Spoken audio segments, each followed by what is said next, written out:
우리가 할 수 있는 최선은 양쪽 국가에게 모두 필요한 나라가 되는 겁니다. 그들이 필요한 것을 가지는 나라. 그러면 협상의 카드가 생기는 거죠. 여러분 안녕하세요. 경제한방입니다. 3박 6일간의 숨가쁜 정상 외교의 시간이 끝났습니다. 대체로 원만한 합의가 이루어졌다라는 평가는 나오지만 가장 큰 변수인 이 미중 관세 협상 아직 끝나지 않은 변수로 남아 있습니다. 자, 어떤 잠복 요인들이 남아 있고 중국은 앞으로 어떤 카드를 들고 나올지 찐 중국 전문가 이철 박사님 오늘 함께하겠습니다. 네, 박사님 어서 오세요. 네, 안녕하세요. 네, 박사님. 한미 정상회담 무탈하게 끝났다라는 평가 같은데 제 생각에 방점이 경제보다는 안보에 찍혀 있다. 저는 그런 느낌 받았거든요. 네네. 어떻게 보셨어요, 박사님?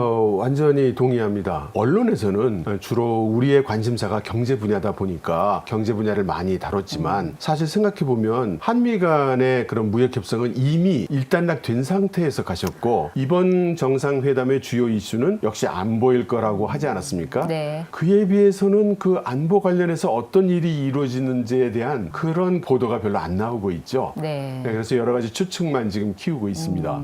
이런 상황에서 중국이 약간 좀 불쾌감? 그렇게 좀 편치 않은 그런 심기를 드러냈어요. 한국은 이 미중 간의 이 균형 제대로 잘 잡고 나가라. 약간 이런 식의 경고성 메시지로 들리기도 하고요. 그 중국은 계속해서 한국과 미국이 밀착하게 되는 것을 경계해왔죠. 그런데 이번에 한미 정상회담이 원만히 끝나면서 중국으로서는 한국이 그러면 이제 중국에선 멀어지고 미국에 가까워지는 것이 아닌가. 그래서 소위 안미 경중이라는 네. 그 체계를 따르지 않는 것처럼 보이니까 그러면 우리 중국하고는 멀어지겠다는 거냐. 이제 이런 의혹을 품고 있는 것이죠. 네. 그래서 그런지 모르지만 이제 북한 김정은 위원장을 초청했다는 이제 이런 보도도 나오고 있고요. 그러니 중국으로서는 한국에게 한쪽으로는 압박을 하고 한쪽으로는 경제적인 그런 이익 관계를 흔들고 이렇게 하는 것으로 보입니다. 그렇죠. 근데 사실 이제 트럼프가 예측하기 힘든 그런 전략적 불확실성이 있는 사람이잖아요. 그런데 네네. 이번 정상회담은 특별한 그런 돌발 발언 없이 일단 관세 협상도 무탈하게 끝난 분위기지만 사실 가장 중요한 변수는 미국과 중국과의 관세 협상이잖아요. 네네. 우리가 몇 프로를 맞는 것도 중요하지만 중국이 몇 퍼센트 맞는 게 우리로서는 더 관심을 가져야 할 사안 아닌가요? 네, 맞습니다. 말씀하신 대로 우리가 아무리 미국으로부터 우호적인 관세율을 결정된다 하더라도 중국이 우리나라 제품에 대해서 더 경쟁력 있는 가격이 형성될 수 있게 관세 협정이 이루어진다면 그건 저희로서는 낭패가 아닐 수 없죠. 따라서 우리나라도 물론이고 전 세계가 남아있는 미중 간의 관세 협정에 촉각을 곤두세우고 있는 것이죠. 네, 그러니까 우리가 25% 관세 부과받을 거를 15%로 낮췄다 하더라도 네. 중국이 똑같이 15% 관세 받으면 네. 별 의미 없다 그 말씀이신 그렇습니다. 거예요? 네, 그렇습니다. 이미 시작된 전쟁이라는 책을 1편에서 쓰셨잖아요. 네네. 박사님께서. 그때는 무력 전쟁이었고 네. 이번에 새로 책을 내셨는데 다시 시작된 전쟁. 이거는 지금 우리가 이야기하는 이런 관세 전쟁 이걸 말씀하시는 건가요? 네, 그렇습니다. 이렇게 이번에 책을 냈는데요. 말씀하신 대로 이번 이루어지고 있는 미중 간의 갈등도 거의 전쟁에 가까운 양상인데 다만 방법이 관세, 무역, 기술 제재 이런 것으로 이루어져 있죠. 그래서 거기에 대한 분석과 예상을 좀 해보았습니다. 네. 그럼 이 미국이 먼저 시작한 관세 전쟁 과연 끝은 어디일까? 미국이 정말 원하는 게 뭘까요? 이 관세 전쟁을 통해서 제가 받는 느낌은 어쨌든 관세 수입을 늘려서 어떻게든 그 재정 적자, 무역 적자를 해소하려는 것. 트럼프의 목표는 이게 최종 목적지입니까? 지금 결론적으로 말하면 지금은 많은 학자들과 전문가들이 그렇게 보고 있습니다. 이 무역 관세 전쟁을 막 시작했을 무렵에는 트럼프가 왜 이러는 것일까? 도대체 원하는 게 뭘까? 무엇을 얻으려고 하는 것일까? 여러 가지 관측이 난무했는데 지금은 대체로 관세를 통해서 미국으로 산업망을 재정비하고 그리고 관세 수입을 통해서 말씀하신 대로 미국 정부의 재정 적자를 해소하겠다. 거기에 기여하겠다. 이런 의지가 가장 커 보입니다. 그렇다면 중국은 만약에 미국이 그렇게 관세 장벽을 높여서 자기들 물건 수출 못하면 믿는 구석은 뭔가요? 14억의 그 내수 시장 그거 믿고 이러는 거예요? 중국은 언젠가는 미국과 갈등으로 치달을 거라고 예상을 해왔기 때문에 지난 25년 동안 그 준비를 계속해 왔습니다. 그래서 중국으로서는 미국과 충돌이 생기거나 설령 디커플링이 일어난다 하더라도 견딜 수 있는 체계를 준비해왔죠. 홍콩의 사우스 차이나 모닝 포스트에 한 보도가 있었는데요. 네. 그 보도를 보면 작년 한 6월쯤부터일 겁니다. 중국 정부가 소위 그 국장급 이상의 고위직을 모두 출장을 못 가게 하고 모두 밤늦게까지 남아서 미국의 새로운 대선 결과에 닥쳐올 중국에 대한 압박에 대한 대안을 네. 그 정책을 준비해 왔다는 것입니다. 그러면 거의 트럼프 대통령이 정권을 잡고 도달했을 때 거의 7개월 정도 준비를 한 거거든요. 그래서 그때 중국의 고위직들이 출장을 못 갔어요. 모든 출장이 중지됐습니다. 네. 그래서 그 중국일 하시는 분들은 아시겠지만 그 중국의 고위직들을 만날 수도 없었고요. 근데 그 결과가 뭐냐면 우리는 필요하다면 미국과 갈등이 표면화되고 충돌을 하더라도 그 방향으로 가겠다라는 거였고요. 그러면서 그걸 어떻게 표현을 했냐면 중국은 무역 전쟁이든 기술 전쟁이든 어떤 형태의 전쟁도 응할 준비가 되어 있다라고 그렇게 공언을 했습니다. 그래서 그것은 직접적으로 표현은 안 했지만 사실상 경우에 따라서는 무력 충돌도 불사하겠다는 그런 의지의 표현으로 보였고 그래서 상당히 강경한 그런 태도를 보인 겁니다. 그리고 그럴 수 있었던 것은 미국이 여러 가지 제재를 하더라도 견딜 수 있다는 자신이 있었기 때문이고 또 그 보도 내용에 보면 트럼프 행정부가 어떻게 중국을 압박할 것인가에 대해서 중국 정부가 여러 가지 예측을 했는데 그 여러 가지 예측 시나리오 중에 지금 이루어지고 있는 고관세에 대한 시나리오도 그 예상되었던 시나리오 중에 하나라는 겁니다. 네. 그래서 거기에 대한 준비를 다 했다는 거죠. 그러면 중국은 도대체 어떤 자신감에서 이게 정말 근자감이에요? 근거 있는 자신감이에요? 뭘 준비해놨다는 거예요? 거기에 대해서는 중국이 전통적으로 자신들의 약점으로 전략적 약점으로 꼽는 것이 크게 세 가지가 있습니다. 식량, 에너지 그리고 하이테크. 이 세 가지 여기에 대한 준비를 다 했다는 것이고요. 어저께 외신에서 보도가 나왔는데요. 중국이 미국으로부터 수입해 오던 에너지 제품이 지금 제로가 됐다고 합니다. 그래서 이제 미국에게 전혀 에너지 의지하지 않고 러시아에서 수입하기 때문에 그런가요? 그렇습니다. 네. 러시아로부터 수입을 돌린 것이 이제 가장 크고요. 또 지난 20년이 넘도록 소위 새로운 에너지, 신재생 에너지를 개발해 온 것도 지금 상황을 대비하기 위한 것이라고 봐야 되는 거죠. 그런데 말씀하신 대로 식량 문제, 에너지 문제는 해결했다고 하더라도 하이테크 이 부분은 미국에서 뭐 반도체 이런 거 통제하고 하면 중국으로서는 글쎄 별 방법이 없이 당할 수밖에 없을 것 같은데요. 맞습니다. 그래서 중국이 지금 현재 진행 중인 5개년 계획인 14차 5개년 계획이 금년에 끝나고 내년부터 15차 5개년 계획이 시작이 되는데요. 내년부터 시행할 15차 계획의 가장 큰 테마가 기술 자립입니다. 그리고 지금까지는 미국을 비롯한 서방의 기술을 팔로워의 입장에서 쫓아가겠다는 그런 정책이었는데 이제 내년부터는 미국을 비롯한 서방의 기술을 추월하겠다는 그 전략 목표를 가지고 이제 추진을 한다는 겁니다. 그러니까 결국은 어차피 서방이 기술 제재를 하고 협조를 하지 않을 것이니까 그렇다면 우리가 자력으로 가겠다라는 그런 선언이 되는 거죠. 그러니까 중국이 그런 어떤 자력 갱생을 통해서 정말 얻고자 하는 것은 결국은 이런 기술 패권 전쟁에서 미국을 꺾는 게 아니라 타이완과의 어떤 통일, 조국 통일 그건가요? 최종 목표는? 그래서 어느 게 앞이고 어느 게 뒤고 어느 게 주고 어느 게 종이냐 이렇게들 많이들 질문을 하시는데요. 중국 공산당 입장에서는 중국 공산당 창당 100년 목표, 사회주의 현대화 강국의 건설, 그 구체적인 지표는 조국 통일, 이 타이완 통일이 가장 큰 국가 목표죠. 그럼 만약에 중국한테 또 소원 딱 한 가지만 얘기해봐라. 너의 소원은 무엇이냐라고 하면은 뭐 미국을 뭐 어떤 기술 패권으로 이기든지 뭐 식량, 에너지 안보, 어떤 경제적인 면으로 이기는 것보다 타이완 통일 이걸 택할 거다. 우리의 소원은 통일이라고 아마 대답할 겁니다. 근데 우리가 사실 우리도 예전에 북한과 어떤 통일, 우리의 소원은 통일을 여러 번 외쳤지만 시간이 지나면서 그냥 뭐 언젠가 되겠지 하는 식으로 지금 여태까지 흘러왔잖아요. 중국은 그거를 포기 못하는 특별한 이유가 있습니다. 오히려 거꾸로 이해해야 된다고 저는 생각하는데요. 통일부까지 있으면서 언제 통일할지 어떻게 통일할지 우리가 지금 알지 못하는 이 상황이 좀 저는 비정상으로 생각이 되고요. 중국 공산당 일당 전제주의 국가에서 중국 공산당이 확고한 목표로 국가 전략으로 수립을 하면 그거는 한번 정해지면 가야만 되는 목표인 거죠. 그리고 그게 결정이 된 게 1999년 말이니까 이미 당시에 장쩌민 주석 시절에 결정을 했던 것이고 후진타오 주석 시절을 겪었고 이제 시진핑 주석에 와서 지금 10년이 넘게 준비를 해와서 이제 지금 가시권에 있는 거거든요. 그러니까 지금 중국으로서는 그걸 결행을 포기할 이유는 없는 것이죠. 만약에 그것이 그러니까 조국 통일, 타이완과의 통일이 중국 최고의 목표라고 한다면 오히려 시진핑과 트럼프는 협상의 여지가 더 커질 수 있을 것 같은데요. 왜냐하면 트럼프가 이미 그런 이야기를 했잖아요. 나 타이완 문제는 관심 없다. 지금 트럼프의 기조가 다른 나라 전쟁과 싸움에 우리가 굳이 개입해서 피 흘리거나 돈 쓰는 일은 없게 하겠다라는 그 방향이지 않습니까? 그것에서 보면 오히려 둘 사이의 룸은 더 커졌다고 봐야 되는 거 아니에요? 그런 관측이 많이 있었습니다. 그리고 중국도 당초에는 트럼프 대통령에 대해서 그런 기대를 많이 가졌던 것 같고요. 지금은 그런 기대가 많이 없어진 것 같습니다. 지금 트럼프 행정부를 보면은 이제 세 종류의 그룹이 있다고 이렇게 전해지거든요. 그래서 한 그룹은 미국의 전통적인 보수주의자 그룹, 네. 또 한 그룹은 고립주의자 그룹, 반스 부통령이 거기에 속한다고 하는데요. 그다음 세 번째 그룹은 소위 정책 우선순위 그룹이 있는데, 여기에서들 얘기하는 거를 보면은 고립주의자의 경우는 미국 국내 이슈 해결이 제일 중요하다. 외국에 가서 돈 쓰고 뭐 전쟁하고 이런 거 하지 말자, 이런 거지만 그 세 번째에 있는 정책 우선순위자 그룹의 생각은 달라서 지금 중국을 더 이상 이대로 놔뒀다가는 큰일 나겠다. 미국의 패권도 놓칠 것 같고 예. 세계 경제, 세계 질서도 엉망이 될 것 같다. 이제 남아있는 시간이 얼마 없으니 이 얼마 안 되는 시간 동안 중국을 확실히 조치를 취해놔야 된다. 네. 이제 이런 의견이라는 것으로 지금 트럼프 대통령이 말하는 것과 행동하는 걸 보면 행동은 중국에 대한 포석을 하나씩 해나가고 있는 걸로 보입니다.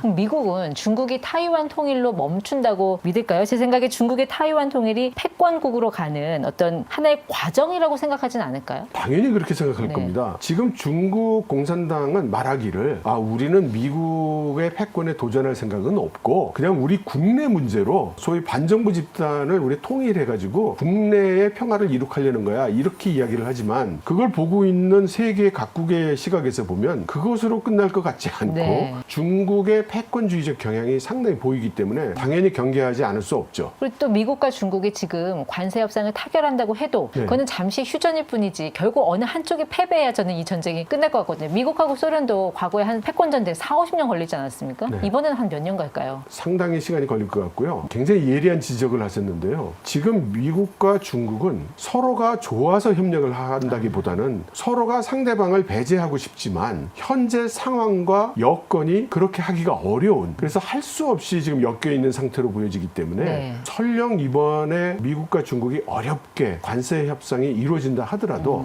안정적이지 못할 것 같습니다. 그래서 계속 양쪽에서 불만과 이의가 나오고, 또 트럼프 대통령도 지금 얘기하고 있는 관세 협정이 사실은 모든 관세를 다 다루고 있는 게 아니라 지금 상호 관세만 다루고 있는 거거든요. 그럼 상호 관세 말고 또 산업 관세라는 걸 얘기했단 말입니다. 그럼 반도체 분야는 관세를 또 따로 하겠다라든가 철강 분야는 또 관세를 한다, 이런 걸 하고 있잖아요. 그리고 러시아에 대해서는 2차 관세라는 전무후무한 개념을 꺼내서 또 쓰고 있지 않습니까? 그러니까 중국 입장에서 볼 때 이번에 상호 관세를 잘 협정을 맺으면 그럼 이제 트럼프 대통령이 하야할 때까지 무사히 그냥 갈 거냐? 그런 보장이 안 보이죠. 그러니까 이 협정은 대단히 불안정한 협정일 수밖에 는 없을 것 같습니다. 그 협상이 타결이 되려면 분명 어느 한쪽은 아쉬운 부분이 있어야 되는데, 중국 같은 경우도 세계에서 유일하게 모든 산업의 공급망이 자국 내에서 해결되는 유일한 나라잖아요. 예, 그렇습니다. 네. 이게 오히려 협상의 어떤 걸림돌이 될 수 있지 그렇죠. 않을까. 중국 입장에서는 설령 최악의 경우 미국과 디커플링 현상이 일어난다 하더라도 우리는 견딜 수 있다. 근데 미국, 너희는 견딜 수 있냐? 우리가 당장 지금 히토류만 딱 규제를 해도 비틀거리지 않느냐? 예. 이제 이런 거죠. 히토류 카드를 꺼냈잖아요. 이미 네. 중국이. 저는 네. 그 카드를 굉장히 마지막에 최후의 카드로 꺼낼 거라고 생각을 했는데 네. 그 먼저 꺼냈다라는 거는 거의 이제 막판까지 왔다라는 거 아닙니까? 동감입니다. 지금 그 히토류 카드가 생각보다 너 엄청 일찍 나왔고, 그런데 지금 생각해보면 금년 들어서 트럼프 대통령이 중국에 대해서 뭐 새로운 관세를 정한다든가 할 때마다 지난번과는 달리 중국이 즉각 대응을 했습니다. 거의 실시간 대응을 했거든요. 히토류도 생각보다 너무나 조기에 나왔고, 이거는 어떤 신호로 생각이 되느냐면 중국이 나는 다 준비돼 있다, 할 테면 해보자, 이런 자세로 해석이 됩니다. 그 반도체 기술 통제 같은 경우도 사실 전 세계에서 반도체 제일 많이 수출하는 나라가 중국이잖아요. 네, 삼성전자도 그렇습니다. 중국에 있죠. 마이크론도 네. 있죠. TSMC도 있죠. 네, 그렇습니다. 반도체 기술 통제라는 미국의 카드도 잘 먹혀들지 않을 것 같다는 거죠. 좀 미묘한 문제입니다. 지금 그 말씀하신 대로 중저가 반도체 양으로 따질 때는 좀 중국이 생산이 제일 많습니다. 거의 벌크로 만들더군요. 예. 네. 그런데 소위 가장 최첨단 반도체에서는 중국이 그걸 못 만들고 또 그걸 만들기 위한 설비며 여러 가지 솔루션을 미국이 지금 제재를 하고 있지 않습니까? 지금 그거를 극복했다고 하는 그런 보도는 몇 개가 나오고 있습니다. 근데 그 보도 내용을 잘 분석을 해보면 상용화될 수 있는 기술은 아직까지는 아닌 것으로 지금 분석이 되고 있어요. 그러니까 중국은 우리가 미국이 반도체 제재를 한다 하더라도 우린 이겨낼 수 있다는 그런 태도는 보이지만 실제로 그 반도체 기술 제재를 극복할 만한 수준은 아직 못 왔다. 아직은 그렇다. 아직은 그렇다. 예, 그렇게 보겠습니다. 그리고 또 금융 시스템으로 중국을 어떻게 통제할 수 있을까라고 미국은 생각할지 몰라도 이미 중국의 금융 시스템은 외부와 단절이 돼 있어서 그 영향을 안 받을 것 같은데요. 일단 저희가 생각할 때는 중국이 전 세계와 무역을 많이 하기 때문에 이제 금융 시스템에 있어서도 상당히 외부의 영향을 받을 것처럼 생각을 하지만 사실은 중국의 금융 시스템은 논리적으로는 글로벌 금융 시스템과 이렇게 분리돼 있어서 언제든 그 분리를 할 수 있는 그런 체제로 돼 있죠. 그래서 설령 금융 제재를 받는다 하더라도 중국의 금융 체제는 그렇게 크게 흔들릴 것 같지 않습니다. 네. 조금 전에 박사님께서 중국의 가장 취약한 약점 중에 하나로 식량과 에너지를 들었는데 네. 말씀 들어보면 에너지는 이제 러시아산을 수입해서 어느 정도 자립할 수 있는 길을 열었고 식량은 어떻습니까? 뭐 1년치 정도는 어떤 일이 발생해도 문제 없게 뭐 대비를 해놨다라는 그런 이야기도 있는데 맞아요? 그게 이제 제가 들은 이야기고요. 1년치 이상을 이미 저장을 해놨다는 건데 최근에 그 인민대학의 진찬룡 교수라는 사람이 네. 중국은 2년치 이상을 비축해놨다 이렇게 또 발언을 했습니다. 그래서 상당 기간 동안 그 식량을 통제한다 해도 견딜 수 있다는 이야기고 그리고 중국은 소위 사람이 먹는 이런 곡물류는 네. 자급자족이 거의 됩니다. 문제가 되는 것은 이제 사료인데요. 사료의 주 재료가 대두가 대부분이고 예. 일부 이제 옥수수입니다. 근데 옛날에는 대두와 옥수수를 미국에서 수입을 했거든요. 근데 이거를 미국과의 갈등이 커지니까 이제 그걸 거의 다 브라질로 돌렸습니다. 이미 공급선을 돌려놨군요. 예. 다변화를 시켜놓은 거예요. 네. 네. 그래서 지금 얼마 전에 트럼프 대통령이 중국 보고 미국에서 대두 사가라 뭐 이렇게 얘기를 했는데 네. 네, 중국은 그럴 생각이 없겠죠. 자기 자신의 전략적 약점인데 그걸 다시 미국의 손에 돌려주려고는 하지 않겠죠. 아주 오랜 기간 동안 중국은 도광양회라고 해서 네. 중국이 이제 무슨 목표를 상실한 게 아니라 목표는 설정을 해놓되 다만 당장 어떤 네. 온건하게 이제 검의 날을 감추면서 네. 그리고 어떤 실력을 기를 때니까 네. 우리는 그렇게 해나가자라는 주의였단 말이죠. 아직도 실력을 기를 때라고 생각하십니까? 아니면 이제는 싸워보자라고 이제 맞짱 뜨는 시간이 맞다고 보십니까? 지금 후자에 속하죠. 말씀하신 도강양회는 덩샤오핑이 세운 정책이란 말입니다. 그것은 이제 개혁 개방을 할 때 당시의 중국의 상황인 거고 지금은 이제 조국 통일 과업을 하려면 무력을 동원해야 될지 모르고 그렇게 되면 미국과 충돌해야 될지 모르는데 도강양회하고 겸손한 자세로 있으면서 충돌하기는 어렵다. 그래서 저의 해석은 세상을 놀라게 했던 중국의 소위 전랑 외교. 왜 그렇게 외교를 나를 세워가지고 타국의 마음을 긁으면서 외교를 하는가라는 것도 거기 있다고 생각합니다. 그러니까 한 10년 전만 해도요. 네. 일반 중국 사람들에게 너희하고 미국하고 싸우면 누가 이길 것 같니? 라고 물어보면 다 미국이 이긴다고 했습니다. 그러니까 중국이 미국과 무력으로 싸워서 이긴다고 생각할 수가 없었죠. 네. 그러나 이제 지금은 해볼 테면 해보자라는 분위기로 사회 분위기가 지금 다 변해 있지 않습니까? 제가 예측컨대 이번 9월 3일 전승절에서 인민해방군이 아마 지금까지 개발해온 신무기를 많이 내놓고 중국의 많은 사람들에게 네. 우리 이제 실력이 됐다. 우리 이제 언제든지 보여줄 거다. 네, 그거를 선언은 하지 않더라도 네. 힘을 과시를 할 걸로 보입니다. 그럼 미국과 중국이 결국 그렇게 자생하려는 움직임 속에서 중요한 거는 수출로 먹고 사는 그런 한국은 어떤 외교 안보 전략으로 네. 이 난관을 돌파해 나갈 것이냐. 네, 한국의 입장은 굉장히 괴롭습니다. 왜냐하면 만일에 중국이 성공적인 관세 협상을 이뤄낸다면 그것은 곧바로 상대적으로 우리의 대미 수출 경쟁력이 내려갈 거라는 것을 그렇죠. 의미하는 거고요. 네. 만일에 중국이 미국에 수출할 수 있는 그 관세가 올라가면은 저희들은 상대적으로 좀 숨통이 이제 트이게 되겠죠. 그러나 단기적으로는 그렇지만 장기적으로 보면 미국과 중국 간의 갈등의 골이 점점 더 심해질 것은 틀림이 없습니다. 그리고 지금 미국은 계속해서 중국으로부터의 거리를 요구하고 있지 않습니까? 그러니까 결국은 우리가 미국, 중국 사이에서 취할 수 있는 방법이라는 건 기본적으로 미국 편에 쓸 수밖에 없는데 그러면 어떻게 해야 중국으로부터의 경제적 이익을 최대화할 수 있는가 이거든요. 여기에 대해서 이거면 된다는 그런 해법은 없을 것 네. 같고요. 다만 한 가지 제가 제가 제안드리고 싶은 그런 건 뭐냐면 미국과 중국이 서로 아주 백열화돼서 경쟁을 하고 부딪히고 있기 네. 때문에 우리가 할 수 있는 최선은 양쪽 국가에게 모두 필요한 나라가 되는 겁니다. 그들이 필요한 것을 가지는 나라. 그러면 협상의 카드가 생기는 거죠. 근데 이거를 그냥 무슨 우리 제품 사주세요 뭐 이렇게 접근하면 안 될 것 같아요. 그래서 중국의 국가 전략을 볼 때 중국이 아쉬워하는 것을 기술이 됐든 네. 상품이 됐든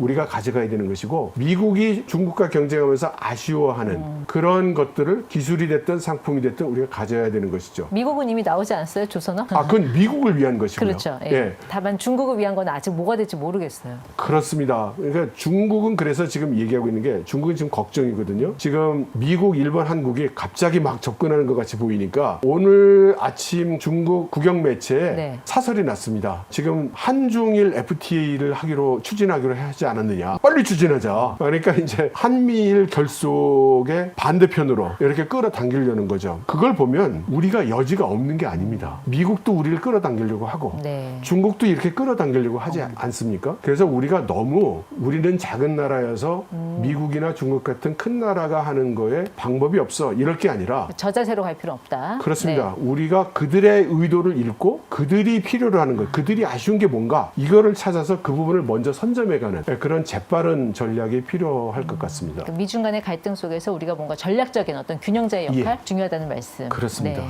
예. 알겠습니다. 여기까지 듣도록 하겠습니다. 이철 박사님 얼마 뒤면 중국 다녀오신다고 하셨는데 네, 네. 다녀오셔서 또 좋은 해안을 나눠주시면 감사하겠습니다. 네, 감사합니다. 네, 이철 박사였습니다. 고맙습니다.